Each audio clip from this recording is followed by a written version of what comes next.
c'est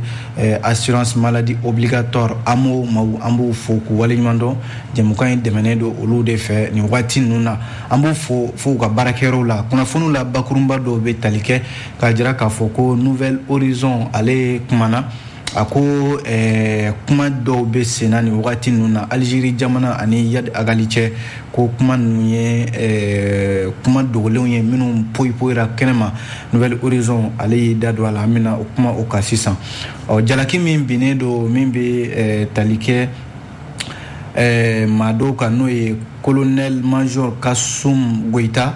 ero jalaki bina ale ni madama do ka foko olu kuma fe ka jamana suguma ka fri ni o affaire de déstabilisation de la transition chamanje fanga ko afrili de kumbe nun kono be sharaka boloka bi konga ka avoka ya jira ka foku mine choya ani ube mara chogo mina bi ko shara soso be ako hukumu kono nouvelle horizon yo fo amina ulakale awye 600 info matin fana kumana info matin ya jira ka foku mimbi talikeni wati nuna ko transition chamanje fanga ko angan koloshide sabu ko dugaw be munumunu na chamanje fanga dafe dugaw te dore limano potigi ton minum be ni olu kelendo ko o dishida chamanje fanga labi ni olu info matin ga fola ni kanade bonedo bi nga obi fe ka ko sira fenfe be no be se ga soro do be se ga ye chamanje fanga kono ko boko barake info matin o fo amino lakale awye soir de Bamako fana ya jira ka fo ni wakati nuna ko ni e jatemneke anga jamana konna la yanno ko do na tawla ajala ka fo hôpital du Point G kenya soba min flani nu ka mako Point G kwa barakelo do na tawla abisonga gonia ye kosebe sabu ko ye barakela ubi fega kalo na tayin bela jele de ke barablala ni ukala inu masabati amina ndadola ale kuna fundisira kelin konna la ni o soir de Bamako ye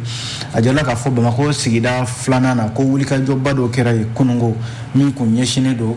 yoro ni wati na ajala ka fo ko jamana konna la tlatlale minumbe no ye organisation territoriale ka jamana yoro do fara yoro do ka yoro do tige kulu fara yoro do ka o ajala ka fo kunu kominde mawuli ye wulika joke ka fo ko lutina jenai ko centre commercial do flene ni oblala commune 3 ka boloka o ko lutina jeni oye amina ndado la soir de Bamako konala l'indépendant amba akunche ni aleye l'indépendant jira ka fo ko commune 5 ale kenya somimbe no centre de santé référence commune 5 limana ko sage-femme minumbe ko lu konta kembe wali jugu su bele jele kanyeshi banabato masango musola sirle minumbita jigini kero la limana ko be fraud d'etat ka fere uma ka soro dum o mankan la mi ale l'indépendant kelin kono ko kunungo Moussa Mara no e premier ministre Koraye ko ale welila pôle économique et financier fe katani ninga adala kana o kuya ajabuya ka ko akana bo jamana kono mun salo chama mbe ka ko dabla ko abi sharade ka bolo ka sisan o mi Bakar Togola ni Moussa Mara welela ko Bakar Togola na no fe jama to ko ni ko lu blala kunungo sharia ko aita foite aw no fe l'indépendant de ni fode mano amna bella kale aw ye sisan amba damne ni nouvelle horizon ye ale kumana nouvelle horizon ya jira ka fo ni wakati na ko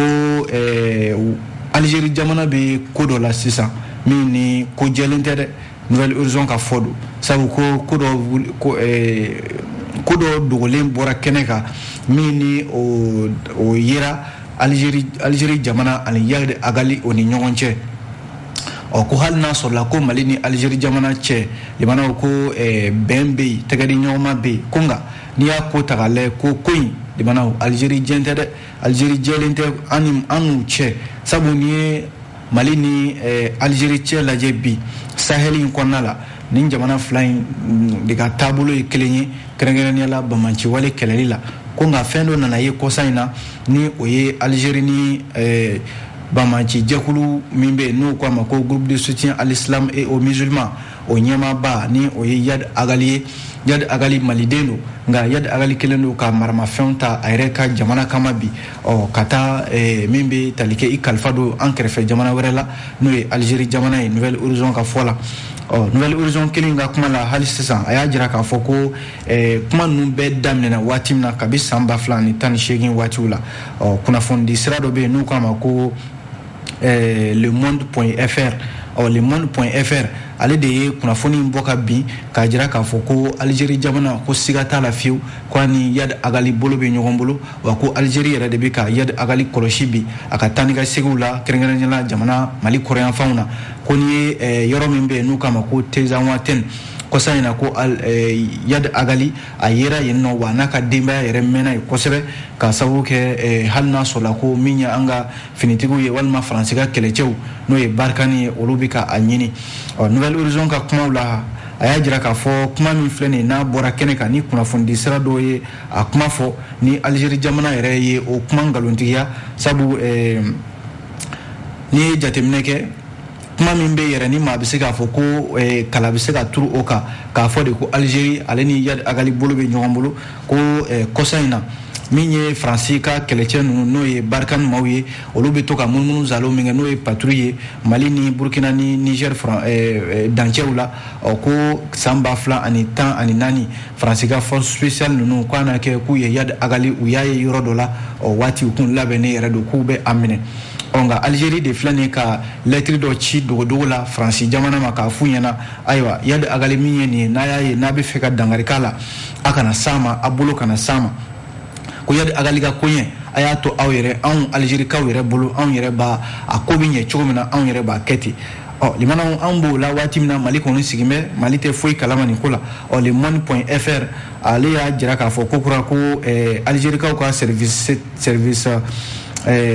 de renseignement o ɲɛma dankan dɛ a na kɛ yɛrɛ ko kumaɲɔgɔnya tɛmɛna o ni Yad Agali cɛ ko k'a jira k'a y'a sɛbɛntiya ye k'a fɔ ani ka tila ka jigisigi kumaw fɔ a ye k'a fɔ ko Mali kɔrɔyanfan min ye nin ye hali yɔrɔ minnu bɛ yen ni Azawadi kuma bɛ ka fɔ yen nɔ ko o yɔrɔ bɛɛ lajɛlen na bila Yad Agali ka bolo kan wa yɔrɔ na kɔlɔsi fana o kunnafoni kelen fɔra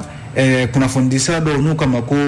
barlaman.com Sahel Intelligence woroba-ci.net ani min bɛ tali kɛ 360.ma ninnu bɛɛ lajɛlen ye kunnafoni siraw ye minnu y'a sɛbɛntiya k'a fɔ Yad Agali ani Algérikaw ka service de renseignement ɲɛma dankan k'u ye baro dɔ kɛ baro min yɛrɛ n'o taara fo heure 4 ɲɔgɔnna bɔɲanko la ko cɛ fila in jamana u ye bɛnkan kumaw k'u ni ɲɔgɔn cɛ wa Algérie yɛrɛ ye jigisigi kuma caman fɔ Yad Agali ye k'a fɔ ko a b'a kɔlɔsi wa a n'a ka jɛkulu n'o ye G6 a n'a ka denbaya minnu bɛ n'u bɛ Mali ni Algérie cɛ dancɛw la k'u n'u kɔlɔsi wa yɔrɔ in jamanaw k'u na a bila Yad Agali yɛrɛ ka bolo kan jamanaw o de ye kunnafoni yɛrɛ ye maa bɛ se ka kala turu min kan ne ka kuma tɛ dɛ jamanaw an ye nin bɔ Nouvelle Horizon ale de kɔnɔna la yan'an ka bɔ Nouvelle Horizon kɔnɔ jamanaw an y'aw kulo lasɔmi k'a fɔ jalaki binna maa damadɔ kan an ka jamana kɔnɔ a bɛɛ finitigiw b'a la finitigiw b'a la maa minnu bɛ yen n'olu tɛ finitigiw olu fana b'a la ko tun bɛ fɛ de ka cɛmancɛ fanga k'ale fanga firi a n'u kan n'o ye déstabilisation de la transition ye o la sa maa kofɔlen minnu ye nin ye ni jalaki binna u kan a maaw la min dɔnnen don a la kosɛbɛ o ye colonel major Kasum Goyita ye a n'a nɔfɛ jamaw ko nka u ka lafasalibaw n'o ye avocaw ye olu y'a jira k'a fɔ ko ninnu ka minɛ cogoya kabi u minɛna u tɛgɛ la don min na fo k'a fɔ u bɛ kaso la nin waati in na ko a si ma kɛ sariya kɔnɔna la u ka avocaw ka jɛkulu de ye nin kuma fɔ o la sa maa kofɔlen minnu ye nin ye ni o ye colonel major Kasum Goyita ale kun ye sécurité d'état ɲɛmɔgɔ ye ka taa se docteur Kalilu Dunbiya ale kun bɛ min bɛ tali kɛ cɛmancɛ fanga yɛrɛ secrétaire général ale kun y'o ye a jirala k'a fɔ avocat ninnu ye kunnafoni sɛbɛntiya novembre kalo tile 26 tɛmɛnen na k'a fɔ ko u bɛ jamanadenw ladɔnniya olu ka client ninnu n'o o ye docteur Kalilu Dunbiya ye colonel major Kasum Goyita commissaire de police Kayi n'o ye Mustafa Jakite ye ko ninnu yɔrɔ sécurité d'état maaw olu de ye u minɛ kunnafoni ka fɔ la Nouvelle Horizon y'a jira k'a fɔ u minɛnen ko u jagoyara yɛrɛ ka sɛbɛn dɔ bolonɔ bila waati min na u y'u minɛ ka taa n'u ye kan 1 na a jirala k'a fɔ avocat ninnu ka kuma la olu ka client kɔni ko a na kɛ bi u bɛ bolo min kan bolo min don k'a bɛna fɔ hadamadenya hakɛ ka dankari kɛ o la ani k'u ka hakɛw bɛɛ lajɛlen ka o tereke sabu ko a kun jirala k'a fɔ yɛrɛ ko fura dɔw kun kan ka k'u la n'o ye pikiri dɔw ye k'o ma se ka kɛ wa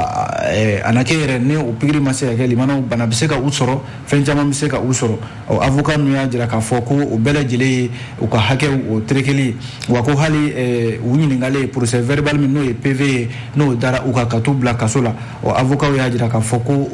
o gafe ma di olu ma kɔnɔ foyi ye o ɲɛna juge d'instruction min n'a dossier bi o bolo o ma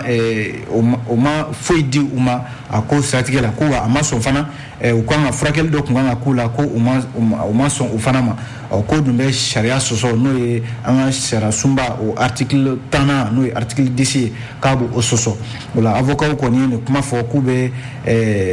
jamana faamaw kɛrɛnkɛrɛnnenya la minnu bɛ sariya ko kunna ministre min bɛ yen n'ale bɛ sariya ko kunna Mamadu Kasoge limanaw k'a ka lajɛ a ka nin ko in ta bala sabu olu yɛrɛ kun ye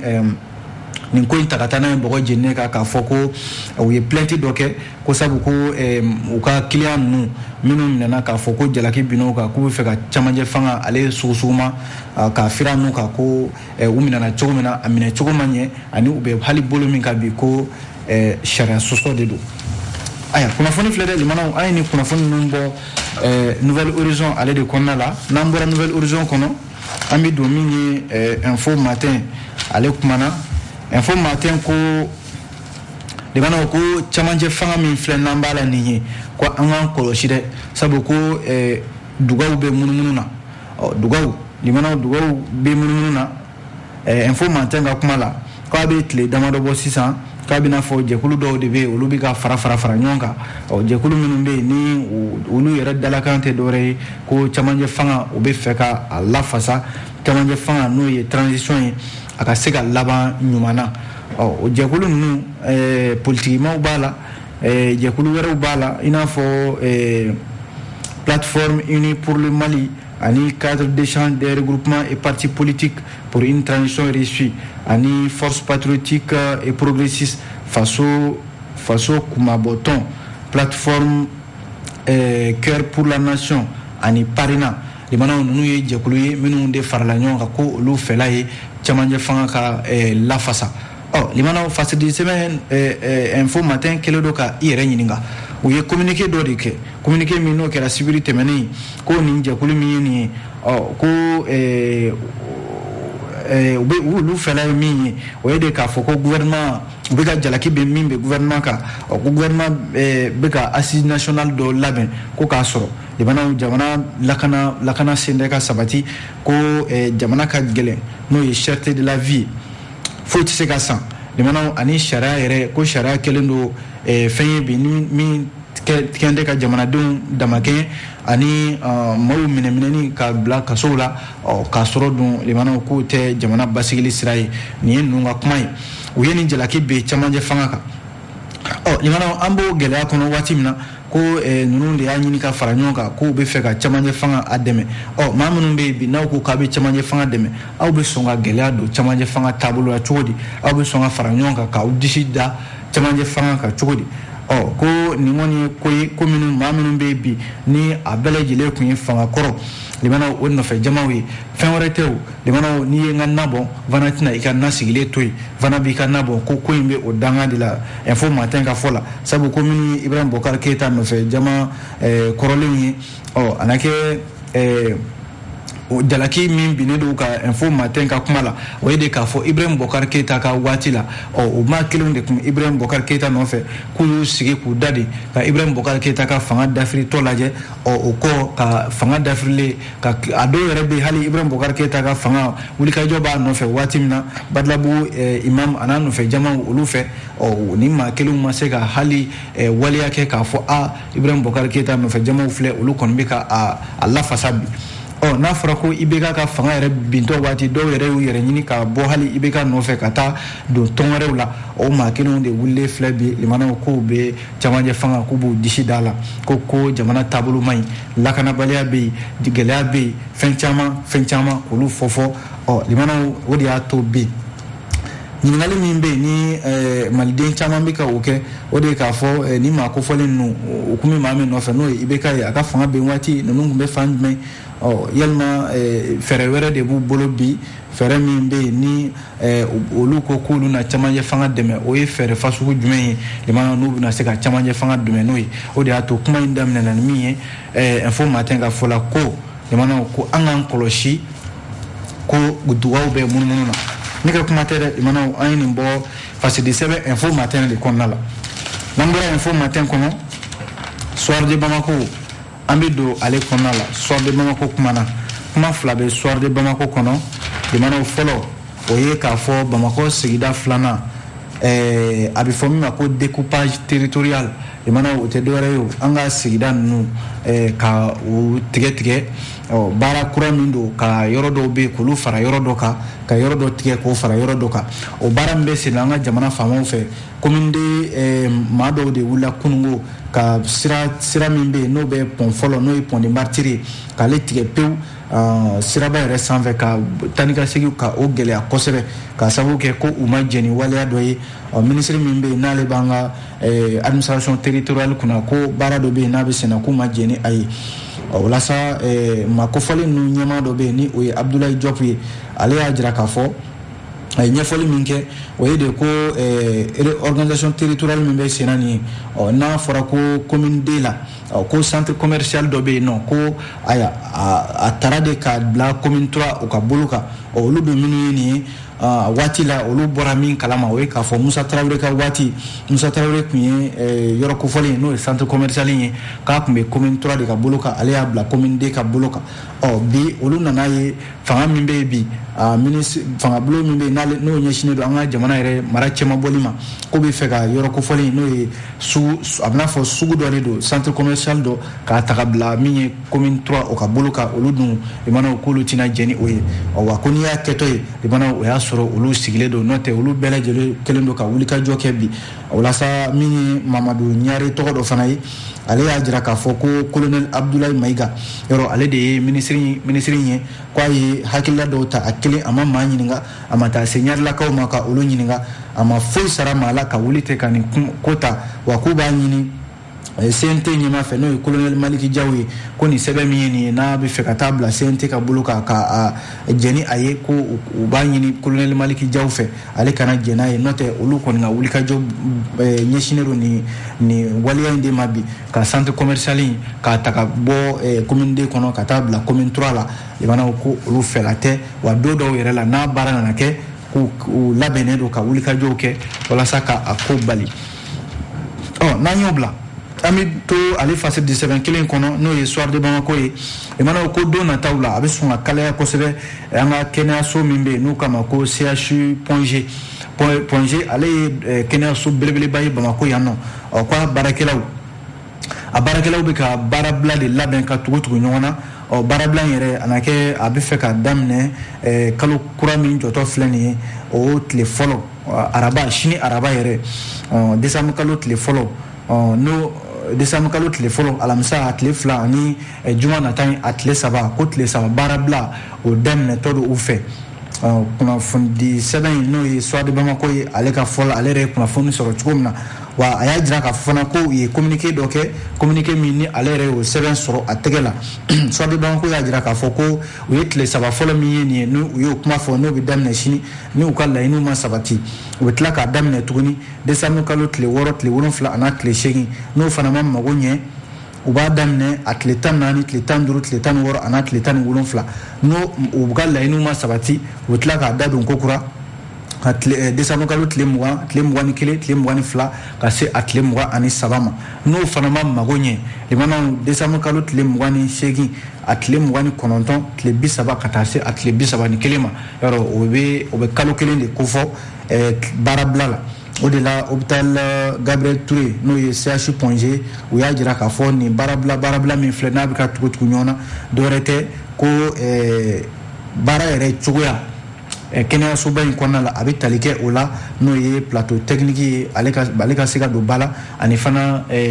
baarakɛlaw ka lafasali kulu minnu bɛ yen n'o ye syndicat ye olu fana ka fereke kana don sen na olu ka baara la k'u bɛ baara min na nin ye baarakɛlaw ka lafasali de don ko nka a ye mɛn k'a fɔ maa dɔw de bɛ yen min bɛ taa don syndicat ni ɲɔgɔn cɛ k'u bali u ka baara la. Limanaw min bɛ sen na sisan a jala k'a fɔ kosa in na u ka baarakɛla dɔ bɛ n'o ye Fuseni Kulubali ye secrétaire général de l'hôpital du Pont G waati dɔ la a kun fɔra ko ale bɔra Pont G k'a bila ka taa yɔrɔ wɛrɛ syndicat ye wulikajɔ caman kɛ i n'a fɔ syndicat national de la santé, l'action sociale et de la promotion de la famille fo ka taa se fana syndicat autonome des cadres médicaux SYNACAM, syndicat national des travailleurs des hôpitaux et des structures sanitaires SYNATRAS olu ko u ma jɛn ni o ye o kun ye laɲini kɛ a ma kɛ o laɲini jaabi sɔrɔla o la ko nka k'a ye bi plateau technique min n'o ye kɛnɛya yɛrɛ taabolo banabaatɔw kan ka furakɛ cogo min na o fura ɲuman tɛ ka sɔrɔ foyi tɛ ka kɛ hôpital Gabriel Touré kɔnɔ bi min bɛ se ka banabaatɔw lawasa baarakɛlaw y'a jira k'a fɔ olu kɔni kɛtɔ don ka nin baarabila in k'a tugu ɲɔgɔn na ni fɛn dɔ ma kɛ limanaw nin bɛ sɔn ka kɛ gɛlɛya ye don nataw la dɛ. Kunnafoni filɛ Soir de Bamako y'a fɔ ni Soir de Bamako y'o fɔ limanaw ko an ka taa commune 5 n'o ye Bamako sigida 5nan ye yen fana ko kɛnɛyaso min bɛ yen nɔ ko walijugu dɔ bɛ yen min na a ma bɛn n'i kɛra kɛnɛya baara kɛbaa ye ka ban limanaw e kan ka bila banabaatɔw de ka bolo kan e man ka banabaatɔw ka hakɛ k'o tereke ko nin ye maternité min filɛ nin ye ni o ye centre de santé de référence commune 5 Bamako district kɔnɔna la yan nɔ ko a jala k'a fɔ nin waliya dɔw ye min bɛn tɛ dɛ sabu ni i kɛra dɔgɔtɔrɔ ye ka ban kalinkasiyɛn de b'i bolo i tɛ banabaatɔw ka hakɛ i t'o tiɲɛ wa banabaatɔ ni hakɛ fɛn fɛn kan ka kɛ i kan ka o lafasa ko nka ko nin sage-femme dɔw de ye minnu ni siga kɛr'u la sage-femme tɛ dɔwɛrɛ ye o limanaw dɔgɔtɔrɔmuso minnu bɛ yen ni olu de bilan bɛ muso lasirilen tɔn olu ka koɲɛ kama ko nka a jarala k'a fɔ CCR min filɛ nin commune 5 la ko nka sage-femme dɔw bɛ yen limanaw a bɛɛ tɛ dɛ nka dɔw bɛ yen minnu bɛ yen n'olu ka baara bɛnnen de don limanaw tintɔw ka fura ka furaw feere u ma furaw de maralen bɛ u yɛrɛ bolo min tɛ pharmacie ka furaw ye walima jigini siraw walima min bɛ tali kɛ jigini sɔngɔ minnu bɛ yen fura minnu bɛ don muso lasirilen tɔw la ani nafolo min kan ka don u la jamanaw i b'a sɔrɔ u yɛrɛ b'a wari ɲini u yɛrɛ fɛ ani fana fura minnu kan ka don u la a furaw bɛ olu yɛrɛ bolo u yɛrɛ b'a feere misali la fasidi sɛbɛn l'indépendant ka fɔ la jamanaw ko yɔrɔ centre de santé in kɔnɔna la a jarala k'a fɔ n'i nana n'i ka banabaatɔ ye i b'a sɔrɔ fura dɔw de bɛ yen o bɛ k'u la siɲɛ fɔlɔ la n'a sɔrɔla césarienne don ko fura fɛn fɛn bɛ di a bɛɛ bɛ di fu de la nka i b'a ye k'a fɔ sage-femme ninnu ko u bɛ o mara u fɛ u b'o feere maaw ma filanan ye min ye ni jigini nana kɛ ka basi ma bɔ a la i b'a sɔrɔ i kan ka min sara limanaw jigini sara yɛrɛ la k'a sɔrɔ amo tɛ ko bisa 1,600 ani kɔ ko nka limanaw a jala k'a fɔ sage-femme ninnu u bɛ 1,000 minɛ n'a fɔ u bɛ sefa wari 7,000 u b'o de minɛ maaw la k'a sɔrɔ dun o tɛ a ma dabɔ o kama limanaw ni min bɛ senna nin ye ko min y'a la ko la ko juguman yɛrɛ ye a sage-femme dɔw bɛ yen limanaw olu kɛlen don ka laada yɛrɛ de sigi a ko la muso o muso mana na jiginni na commune 5 ale kɛnɛyaso kɔnɔna la i b'a sɔrɔ u bɛ 5,000 walima 1,000 u bɛ minɛ i la k'a fɔ ko i ka ko bɛɛ lajɛlen bɛ kɛ o kɔnɔna la limanaw nin dun ye waleya ye a fɔra jamana kɛlen don ka fɛn bɛɛ lajɛlen ta ba la nka ko min ye nin sage-femme ninnu ye u ka baara de bɛnnen don nin walejugu ninnu ma kunnafoni filɛ l'indépendant ka kuma don limanaw yan'an ka bɔ l'indépendant kɔnɔ ko min ye Bakari Togola ye a n'a nɔfɛmaa minnu bɛ yen ni jalaki kun binna u kan maa 11 limanaw ko sariya ko u nɔ tɛ foyi la sabu ko dalu foyi ma sɔrɔ jalaki ninnu na min binna Bakari Togola a n'a nɔfɛ jama maa 11 kan k'a fɔ ko u jalakira ko miliyari 9 ani miliyɔn 400 ani kɔ ko o ŋanamu na Bakari Togola n'a nɔfɛ jamaw fɛ kɛrɛnkɛrɛnnenya la kɔɔrisɛnɛlaw ka tɔnba min bɛ yen Confédération des sociétés coopératives des producteurs de coton du Mali n'u k'a ma ko CSCPM limana yɔrɔ Bakari Togola yɛrɛ kun ye o ɲɛmaa ye don tɛmɛnenw la tani ka segi Bakari Togola kabi san 2013 waati fo n'a bila san 2019 na limana ko Bakari Togola a bɛ minɛ a bɛ bila a yɛrɛ nafolo caman a ye o sara a ka avocat y'a ɲini limana ko Bakari Togola sabu dalu fɛn fɛn fɔra n'a fɔra ko o jalaki bina u kan ko nafolo tunna o gafe fɛn fɛn nana k'a yira k'a fɔ ko foyi tɛ a gafe ninnu kɔnɔ ko nafolo tunu bɛ o sira ninnu kan o de la avocat y'a ɲini ko hali confédération des sociétés coopératives de production de coton min bɛ an ka farafinna tilebiyanfan jate jɛkulu dɔ bɛ yen n'u k'a ma ko OHADA hali n'a sɔrɔla ko confédération bɛ o kɔnɔna la ko nka o t'a yamaruya Bakari Togola ninnu u ka minɛ nin cogoya la o de la min ye Bakari Togola ka avocat ye u ye nin laɲini kɛ min ye ministère public ye minnu bɛ yen n'olu kun kɛlen don k'a ɲini ko Bakari Togola hali n'a sɔrɔla ko dalu ma sɔrɔ ko nka Bakari Togola ni maa 3 kɔni olu kan ɲangi ko nka kiri tigilamaw limana kiri nana guwan yɔrɔ dɔgɔkun kelen de kɛra nin na tani ka segi la ɲɔgɔn sɔsɔbaw la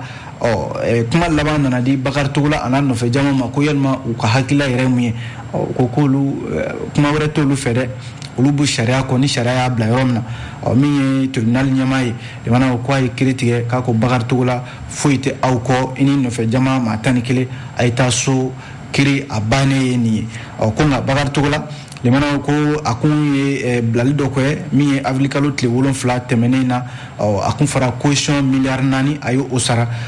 ko a ka avocat ka fɔla o miliyari 4 limana ko o na segi a ma sabu bin kɛra a kan kunnafoni filɛ limana an b'a kuncɛ min kan yan k'aw bɛɛ lajɛlen fo k'aw waleɲuman dɔn indépendant de ye nin fɔ k'aw bɛɛ lajɛlen fo ni ala sɔnna sini gafe kuraw bɛ sɛbɛn an b'olu lakali aw ye laadira kɔnɔna la a k'an bɛn diɲɛ waati wɛrɛ